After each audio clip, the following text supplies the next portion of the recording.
fermento químico, a gente coloca na nossa massa do bolo e ele tem uma reação lenta, tá? Então, quando a gente utiliza o fermento químico na nossa massa do bolo, a gente vai ter uma reação lenta, né, dos gases, né, que formam ali na nossa massa, tá certo? Então, conforme ela vai assando, a fermentação é lenta, né? A gente vê todos os processos, a gente vai falar sobre isso também, tá?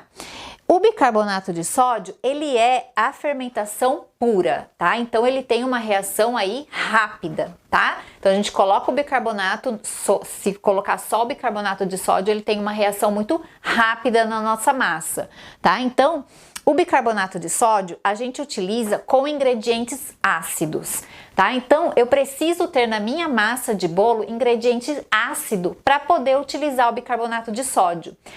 Então o que a gente precisa ter na nossa massa? Por exemplo, uma massa que tem lá limão, uma massa que tem iogurte, uma massa que tem cacau, uma massa que tem o mel, açúcar mascavo, buttermilk, né, que é aquele soro que a gente tira da manteiga, ou o próprio buttermilk que a gente faz com leite desnatado, coloca uma colher de vinagre, né, que a gente utiliza muito no bolo Red Velvet, por exemplo, né, vinagre, né, então tudo que tem ácido, né, se tem algum componente ácido na nossa receita, a gente geralmente utiliza o bicarbonato de sódio, tá?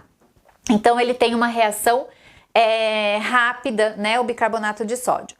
Só que como que eu utilizo na minha massa do bolo? Eu não posso utilizar só o bicarbonato de sódio, eu tenho que fazer uma composição aqui, né, uma proporção com o fermento químico, porque a gente, ao mesmo tempo que a gente quer a reação do bicarbonato de sódio, a gente quer a reação do fermento químico, que a gente quer que a nossa massa cresça lentamente, né? Então, aqui a gente já tem o ácido, né, no bicarbonato de sódio. Só que quando a gente entra na nossa massa do bolo com um ingrediente ácido, a gente aumentou a carga de ácido na nossa massa do bolo. Então a gente precisa vir com o bicarbonato de sódio para que esse ácido, né, a gente consiga neutralizar um pouquinho dessa acidez na massa.